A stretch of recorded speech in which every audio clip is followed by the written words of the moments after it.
Hi, Erin. How are you doing? Hi, Scott Havens. How are you? Doing good, doing good. I always try to, keep you on your toes so you can see me before the show. So if you know I'm doing anything weird, you know it's coming. Oh, thank you. Thank you. How you been, Scott? Doing good, doing good. I'm just, living my life through your life. You're just bang, bang, bang, bang, bang, bang, bang, doing 27 different things in every single day.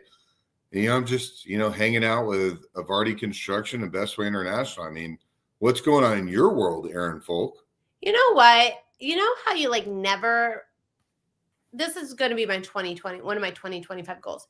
You know how you really appreciate people when they're not there? Like, for instance, today, our project manager who just runs all the communication with clients and a lot of the communication with the creative team, she is out delivering holiday gifts all day. And I really miss her today because her job's hard, right? So I'm going to be more intentional in 2025 of reminding people how important they are, especially to my business. Yeah, I'd be curious, what the audience thinks and where they're watching from, but everyone always has their love language. Mm-hmm. Unfortunately, I don't know why, but my wife is acts of service.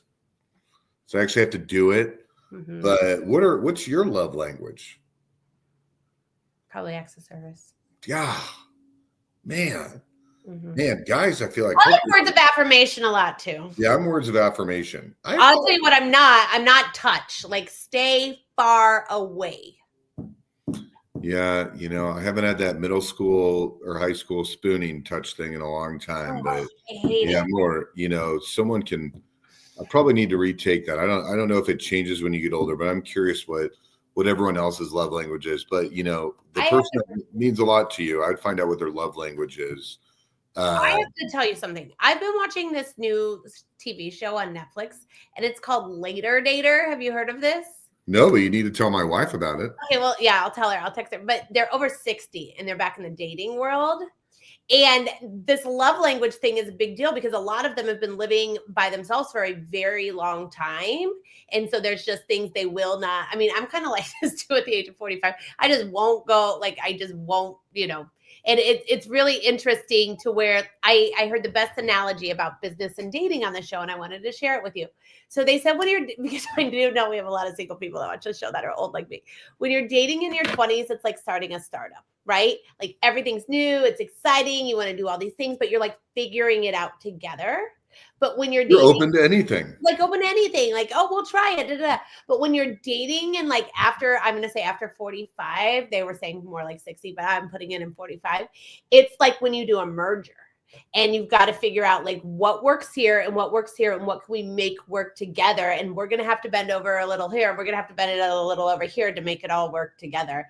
And so this show is teaching me, because I understand business, it's teaching me in this different realm of how maybe you're supposed to date. Because I was once told, and I think I've used it as an excuse for a long time, that you get to be good at one or the other, or you get to be fine at both, but you either get to be really good at business or really good at relationships, or you just get to be kind of fine at both. And so I leaned way in, and I think I leaned in way too much over here.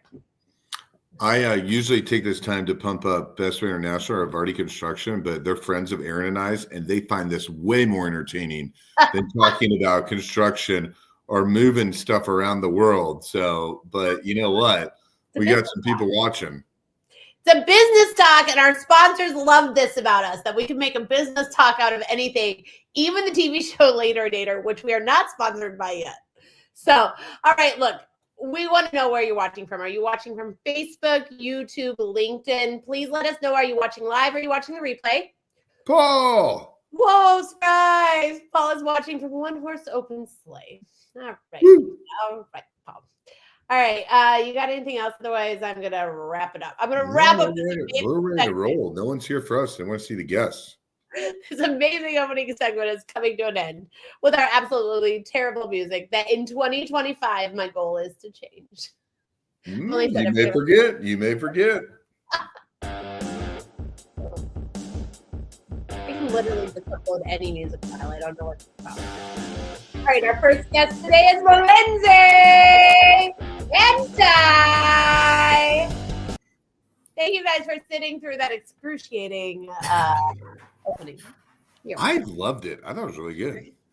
Well, now you guys all got something to binge watch now. It's called Later Dater, and it's only 8 episodes, so you can get through it quick. Perfect. Yeah, I'm embarrassingly into reality TV shows. So there you go, Ty. Yeah, and fun fact, I look up reality shows to be on all the time, and they all are under 30, so that's why I'm kind of upset. But now I'm not old enough to be on this one, so keep your eyes open for me, Ty, okay? I will, yeah. All right, Lindsay, who are you? What do you do? And how do you get to Kansas City? Yes, hi. So I'm Lindsay Gruber. So I was born and raised in Kansas City. Took a little 2-year hiatus where I lived in Kentucky for a little bit, but I saw the light. I came back. So what I do is a little complicated. I work for a couple of different nonprofits. So I'm the fundraising manager for Northland Therapeutic Riding Center up in Kearney, Missouri. So they do therapeutic riding for folks with disabilities. It's an incredible mission, incredible work. And then I'm also the events and engagement coordinator or manager for Invest Midwest. They bringing in about 50 startups to St. Louis, about 200 investors, try to bring in some investment, some capital here in the Midwest, and that'll be in May. And then I also work for Justin Reed's Foundation as a program manager to kind of help them out. So we have a lot of stuff going on, lots of different things to do. Whoa. So how do you get involved in all these different non-for-profits? Do people just say, hey, Lindsay, would you be open to this? So how does it happen? Basically, yeah. So, a good network, just having good connections that know when you're looking for stuff and know when things align really well with what you do. So I've been really, really lucky in that all of these things that I do are things that I'm just head over heels passionate about. I love everything that I do. So it's perfect. But yeah, it's all just connections. It's all networking. They were all somebody being like, hey, this person needs somebody to do this. This person does this well. Let's put them together. And it's been great. So how does this insane Chiefs season we're having right now, because it's kind of a sports show, I don't know if you know that, but this insane Chiefs season, how has that impacted? And I guess we've been having them for a couple of years, but have you seen an impact on the nonprofit because of just, the seasons that we're having this year in the past few years? Absolutely. I think for Kansas City right now, if you can put Chiefs red on anything, like it's hotcakes. People are just in love with it. And as a lifelong Chiefs fan, like this has been great. Like I was a Chiefs fan in high school when it was like the Brody Croyle era and we had 2 wins. So for me personally, like getting to see the city embrace the team and see what the team has been able to do for the city on the flip side has been so, so cool. And then having Justin be so involved in his nonprofit and what they're doing with STEM education and underserved youth, it's incredible. And the opportunities are just huge because of the success, and to see somebody kind of taking advantage of it and using it for the greater good and not just to like launch a shoe line or something like that. Like it's really, really cool. That's fun. Well, we're so excited to have you back in Kansas City. You moved right around COVID, right? Yep. So welcome. You didn't miss anything. You didn't miss anything. Yeah. So. Good point. Awesome. All right, Ty, who are you? What do you do? And how do you get to Kansas City? Yeah, so my name is Ty Garretson. I am the Director of Growth for Pinnacle Private Ventures, which is, I would describe it as the private capital arm of a single-family office based out of Springfield, Missouri. I got to Kansas City. So I grew up in Southwest Missouri in the Springfield area, spent all of my childhood there. Went to school kind of up around here and then ended up going to Chicago after after that to go work for 3M. Wasn't really my thing. Didn't necessarily love what I was doing. Always had kind of a more of an interest in real estate and private capital markets, those types of things. So I ended up getting my real estate license and going to work for a brokerage in Chicago that was wholesaling. Loved it. Had experienced some success there. Ended up going to a private equity firm that was purchasing postal assets, which is a really fun asset class to really dive into another time. Okay, good. We're going to dive into another time. I was like, okay. You and I can connect on that. It's really interesting. Keep going. Yeah, but so I went on as the acquisition manager there for a while, and as things kind of fizzled out, slowed down a little bit, made the decision that it was time to move from Chicago to the Kansas City area. Kansas City's kind of always been an area that I thought that it would be fun to live here, and I was absolutely right. I love the market. I love all the things that are really driving this economy. There's really, really exciting things happening all along the I-44 corridor, but specifically in Kansas City. So being here to ride the wave was really the motivation for leaving Chicago for Kansas City. So today, what's the best revenue generator for you? Right now for us, I would say probably either direct deal. So we invest at my firm largely in private real estate in Bentonville, Kansas City, Tulsa, OKC. So right now, those are kind of the bread and butter. Like I said, these markets are just insane. When you look at the real estate opportunities in the Midwest versus the coasts, it's pretty impressive. And honestly, people on the coasts are starting to realize that they're missing out, and capital is really flooding this area because they want access to the deal flow that we have here. I have a neighbor that just moved here from California, and he thought he was getting pranked when he online first before he came. And he really thought he was getting pranked. Turns out he's not. He's like, for what? He thought he was moving to not a good neighborhood because of the pricing versus California, which was really funny. When you tell people about it, they just, they can't believe it. And I get it. You have to experience it. All right, Scott, are you ready? It's your turn. So, Lindsay, what was the most pivotal point in your career? So that would definitely be my enrollment in the eScholars program through UMKC. So it was 2018, 2019. Yep, it was the spring of 2019.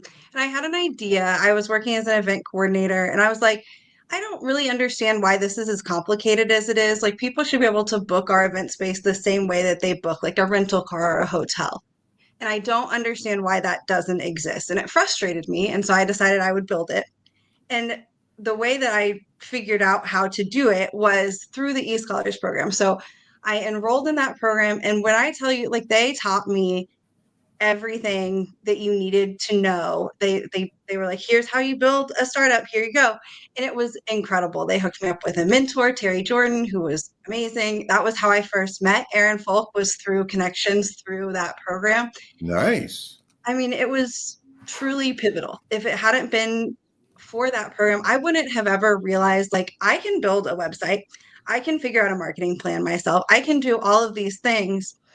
I never would have had to have done it had I not gone through that program and learned how to do it. And that set me up for success just down the line. I use those skills that I learned through eScholars. I use them every day in all of my different roles. So definitely the eScholars program.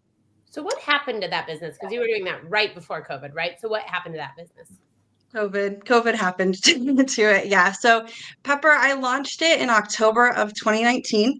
We had a great first holiday season. And then the whole point was to book group dining. So when group dining really had to end during COVID, we had to kind of pause operations. And then we looked into different ways to pivot it. But unfortunately, my husband then lost his job. So it was okay, I have to go get a big girl job and put it on hold. So someday I would love to restart Pepper someday, but we'll see where I haven't seen a different solution for that yet.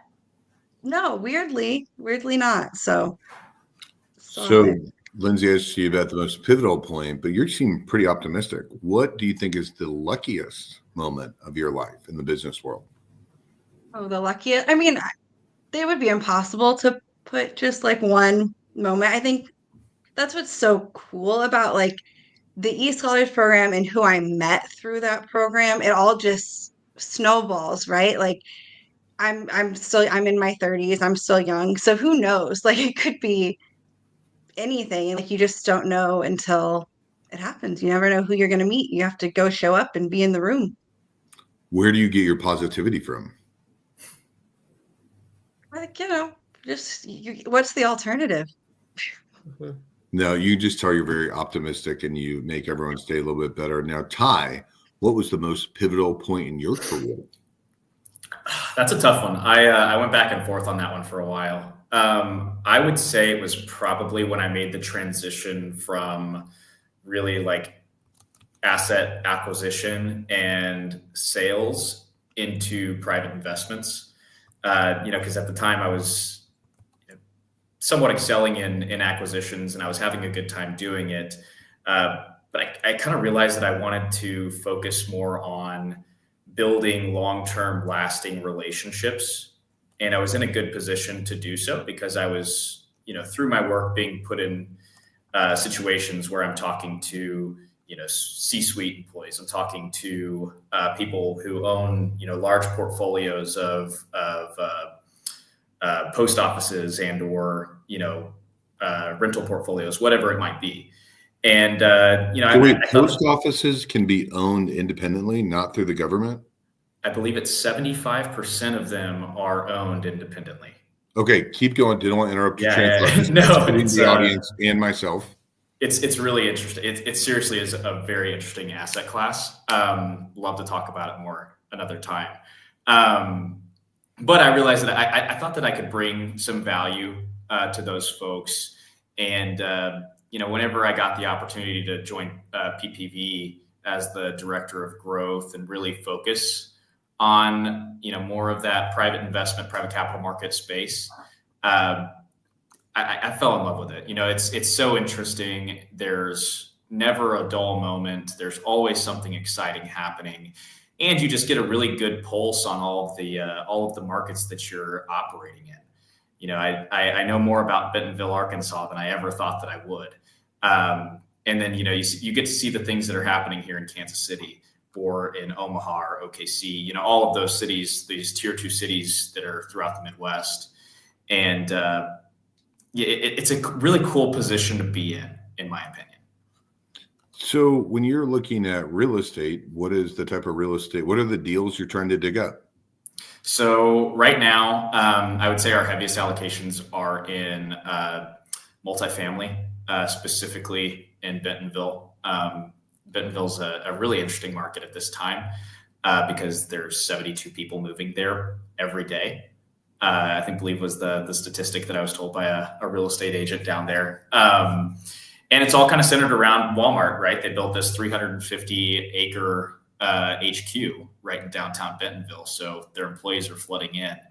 And then we're doing, some assisted living facilities through a group that we've worked with before, workforce affordable housing. We're very opportunistic when looking at asset classes. Love it. Yeah, I actually, the neighbors that left went to Bentonville.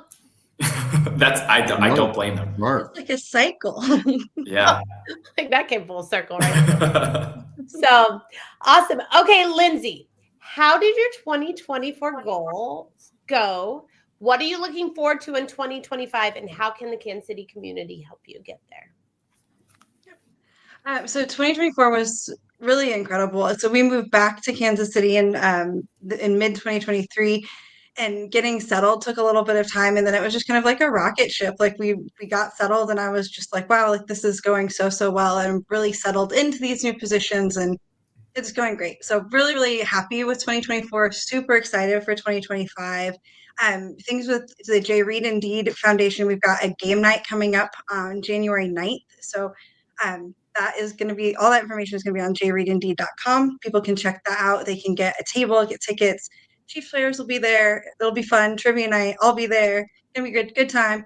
And then we've got a lot of other little events. All the proceeds from that are going to go towards tackling tech, our summer camp.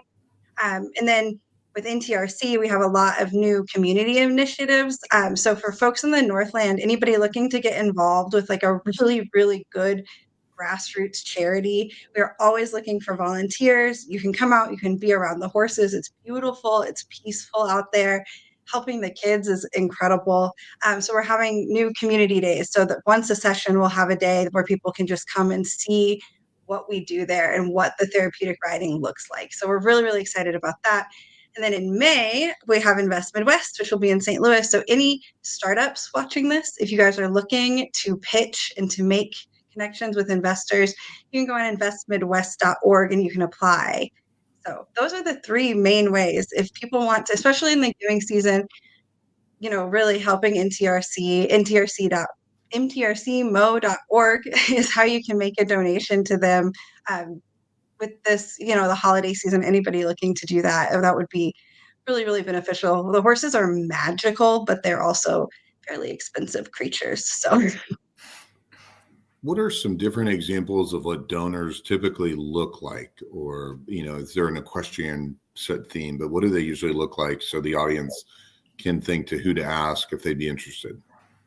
Yeah, so anybody with ties to the special needs community are often really moved by the mission and what we do. It is really, really magical. We send out surveys at the end of the year, and it's like a 90% rate of folks who are saying like, my child has made leaps and bounds improvements in self-esteem, physical, like core strength, all of those different things. So folks from that angle, the special needs angle, absolutely. A lot of our donors come from there. A lot of our donors understand just what horses can do. So people who are involved in the equestrian community, for sure, also are big ones. Scott, guess where first of all, the game night's a trivia night, correct? Yep. Which is my worst game that I'm at. I'm the worst at that. It'll be fun. It's fun. You're the worst at trivia? The worst. But if it was poker, I was all in. But guess where it's at, Scott? Where do we like to drink? The Hawk at KU. Okay, where else? Kelly's in Westport. Think fancier. Where do we like to drink and golf? At a country club. Yeah, it's at that country club. Oh, you're going to Hallbrook? Cool. Nice. Maybe go golfing a few weeks ago just so I could see. I agreed so I could see Taylor Swift's house. Just sneaky. Get your binoculars out. It'll be fun. It's gonna be a good time.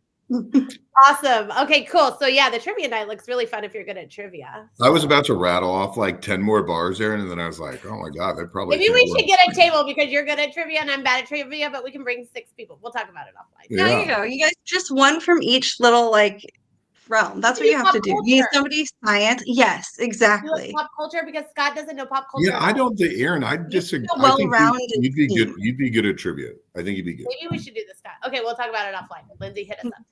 Okay, Ty, how did your? Sorry, Ty, we went off.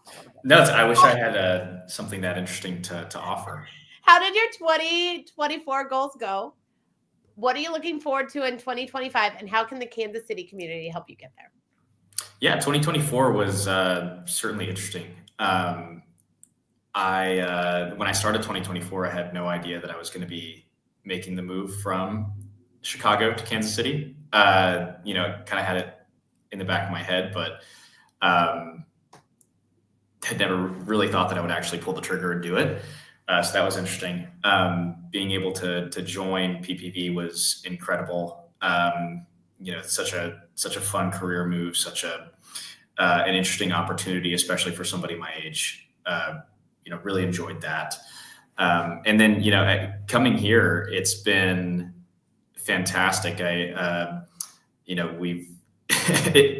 I first got here, it was so difficult to get connected, but I met several people through back to KC, new to KC, all the things that Jessica Powell has done for this area.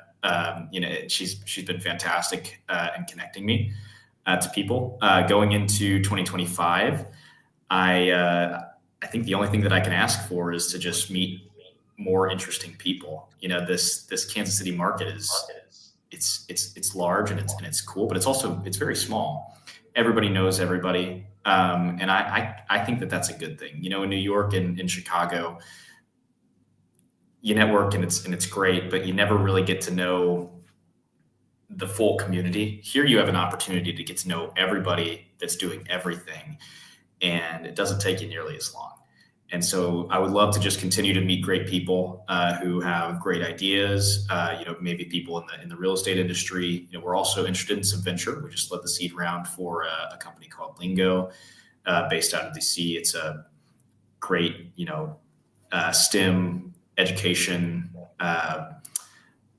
subscription service. It's very, very cool. Love to talk about it with anybody who ever wants to talk about it. But yeah, I just want to meet more people here in this area. Everybody that I've met has been so nice so far. So continuing to grow great relationships in this market. So what is one thing you didn't expect in Kansas City that you found? Honestly, it's how nice everybody is. I mean, people here are so generous with their networks. It's honestly insane. Not to say that people elsewhere aren't, but here it's just like, you can get coffee with one person and the next thing you know, they've connected you with 10 other people. I mean, it's really easy, not easy, but it's enjoyable to get out there, meet these people. And I think that Kansas City is one of those markets where if you do want to build a career, this is probably the place to do it. I follow this guy on TikTok, and he is running a mile a day until a Chicago professional team wins a championship. How long do you think he'll be running? His only hope is the Blackhawks, which not going great. But he might be running for a while. He's probably going to get into the ultra marathon territory. Yeah, he's running for. That's what he says too. Look who showed up. Miss Jessica Powell herself, and great to see four amazing people on DWL. Greatest person ever. We love Jessica around here. You're the best, Jessica. Well, we want to thank you all so much for coming on here. We really appreciate it. You can hook up with Lindsay and Ty right here on LinkedIn. Thank you so much to Evardy Construction and Bestway International for sponsoring our show. Thank you, Scott, for being a great co-host. And we will see you same time, same place next week for what I believe is our last show of the year. So we will see you guys next week. Have a great week. Bye-bye. Bye.